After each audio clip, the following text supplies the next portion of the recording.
Olá, internet, seja bem-vindo a mais uma teoria.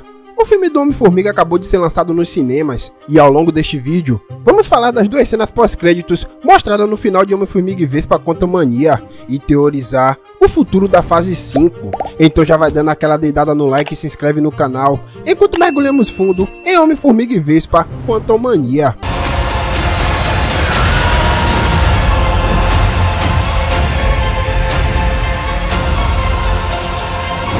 Bem, a primeira coisa que eu queria falar é sobre o segundo trailer que temos no filme.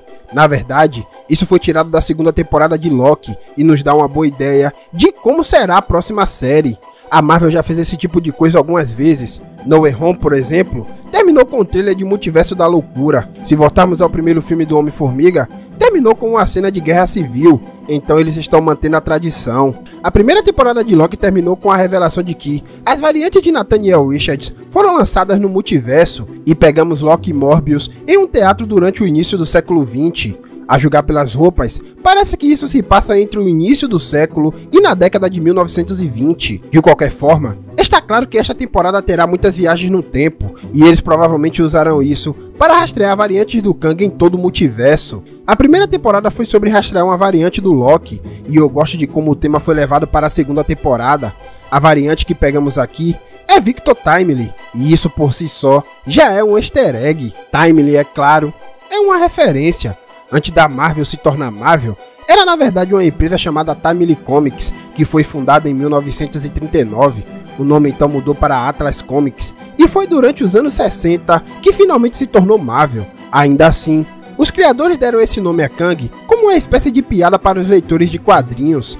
Nessa história, Kang acabou sendo derrotado humilhantemente e viajou de volta a 1901, onde criou a cidade de Timely. Sob o nome de Victor Timely, ele estabeleceu uma comunidade lá e não apenas se tornou prefeito, mas também fundou as indústrias Timely, que tinham um leque de fábricas, minas e lugares que lhe proporcionaram uma pequena fortuna. É claro que ele também usou seu conhecimento da tecnologia futurística para criar coisas altamente avançadas que não deveriam existir naquela época. A Marvel recontou a história de origem do Tocha Humana, que era um androide em vez de ser o Johnny Storm, que conhecemos e amamos. A Marvel fez esse easter egg desde o primeiro filme do Capitão América, e na exposição podemos ver uma peça do Tocha Humana em um tanque. Chris Evans, é claro, também interpretou o personagem, e como eu falei antes, está tudo conectado. De qualquer forma, Timely também criou vários outros androides, incluindo de si mesmo, para que ele pudesse desaparecer por algum tempo e fazer as coisas sem levantar suspeitas. Não envelhecer também poderia levantar suspeitas,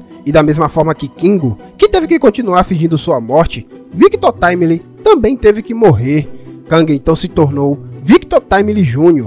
e continuou as ações com esse novo nome. Nessa cena, ele está com seu clássico bigode e está fazendo uma apresentação, e Loki o reconhece instantaneamente e ele parece absolutamente apavorado. Loki está com medo dele, mas Morbius o acha um pouco ridículo. Acho que isso sugere que a temporada será basicamente uma espécie de equipe de policiais amigos, onde eles vão para cada linha do tempo e encontrarão os tipos diferentes de Kang em todo o multiverso. Possivelmente Loki está tentando encontrar a versão que se torna aquele que permanece para consertar o multiverso. É um conceito muito legal, e o que eu amo no Kang é que você nunca sabe o que vai acontecer. Você pode obter um Kang humorado ou um conquistador do mal. Há também o fato de que várias versões do Kang já formaram seu conselho, o que nos leva aos primeiros pós-créditos. Nele vemos diferentes versões do personagem reunidos, e o pegamos discutindo como um dos Kang foi morto. Esta é a versão que encontramos em Quantumania, e embora exista a possibilidade de ele ainda estar vivo, eles pelo menos acreditam que ele está morto. De qualquer forma, isso mostra que nem todos os Kang são criados iguais, e que alguns são mais importantes e perigosos do que os outros. O conselho tem 3 membros importantes, que discutiremos daqui a pouco, mas eles prometem impedir os heróis que começaram a se intrometer no multiverso, pois podem destruir tudo o que eles construíram. É claro que isso se refere às linhas do tempo, que agora existe em todas as realidades. Aquele que permanece manteve as coisas simples e todas contidas em uma única linha do tempo, porque sabia que a coisa acabaria evoluindo para uma guerra multiversal. Assim, ele começou a podar as linhas do tempo para que só restasse a linha do tempo sagrada em que o programa girava. Variantes que criaram ponto nexo foram podadas, mas sua morte anulou seu plano e agora os outros Kangs governam tudo. Os Kangs então pedem ajuda uns aos outros e vemos que há uma arena gigante de Kangs, incluindo a versão Skrull. Essa cena foi semelhante à primeira aparição deles em Vingadores 292, no qual obtivemos uma imagem semelhante.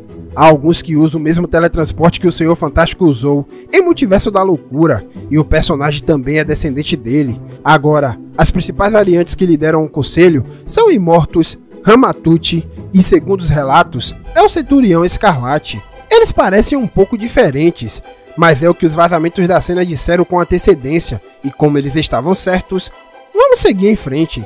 Nos quadrinhos, tínhamos algo conhecido como o Trio de Kangs, e esse grupo claramente representa eles. Agora Immortus é uma das versões mais importantes do Kang, e aquele que permanece foi alterado para parecer mais alinhado com ele. Originalmente nos quadrinhos, aquele que permanece era um ser idoso, que acabou sendo o último líder da TVA naquela realidade.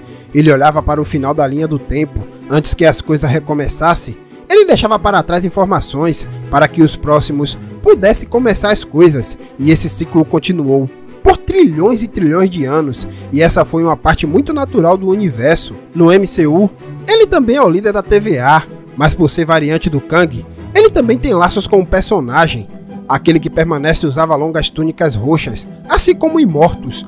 Roxa é na verdade uma cor associada à realeza, pois antigamente era difícil tingir roupas nessa cor, e portanto, apenas os ricos podiam pagar por elas. De qualquer forma, Immortus é na verdade uma das versões mais antigas do Kang, e a maioria que vive o suficiente para chegar a esse ponto, geralmente acaba se tornando ele. Immortus é uma espécie de anti-herói que até lutou ao lado dos Vingadores em alguns pontos, e na maioria das vezes, ele encontra a si mesmo mais novo. Nos quadrinhos, Immortus e Kang já travaram uma batalha quase eterna, e isso aconteceu em Avengers Forever. A presença de Immortus aqui pode realmente sugerir como as coisas estão indo, e daremos nossa teoria sobre isso daqui a pouco. Agora o próximo personagem sobre o qual eu quero falar é Ramatut. Quando Nathaniel Richards viajou pela primeira vez no tempo, ele voltou ao Antigo Egito, onde vestiu o manto de um faraó. Viajando pela linha do tempo em uma esfinge gigante, ele se tornou um governante feroz, devido a seu conhecimento de tecnologia e ciência.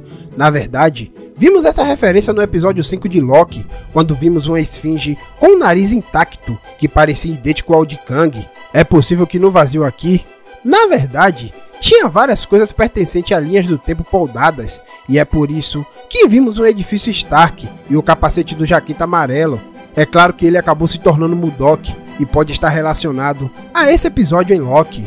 De qualquer forma, Ramatut foi derrotado pelo Quarteto Fantástico e acabou voltando para o Antigo Egito, e esta foi uma das primeiras grandes derrotas de Kang.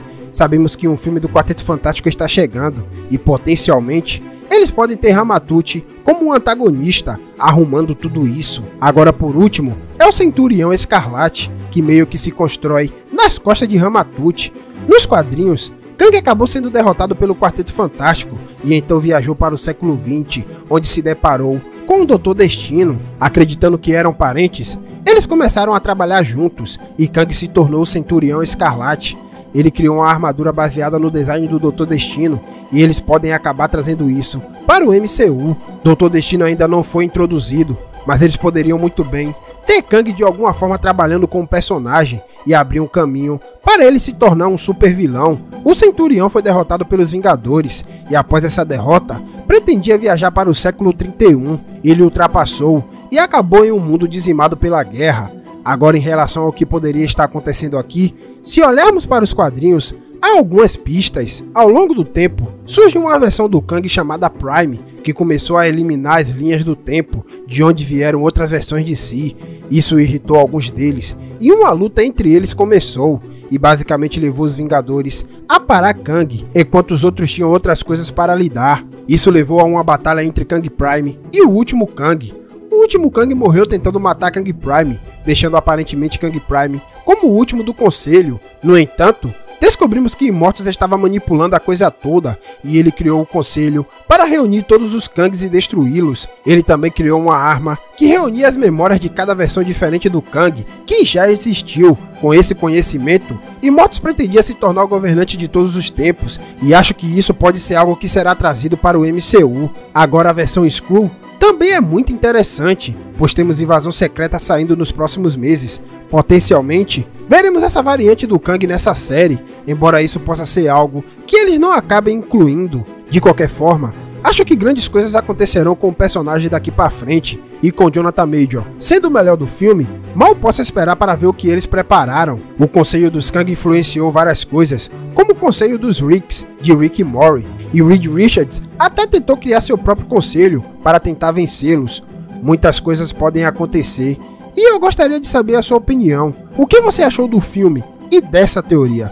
Fala aí nos comentários. Comenta também qual outra teoria você gostaria de ver aqui no canal. Já aproveita, dá aquela deidada no like e se inscreve no canal. Ative o sininho para que você não perca nenhuma teoria assim que sair no canal, beleza? E lembre-se, isso é apenas uma teoria, hein? Até o próximo vídeo. E corta!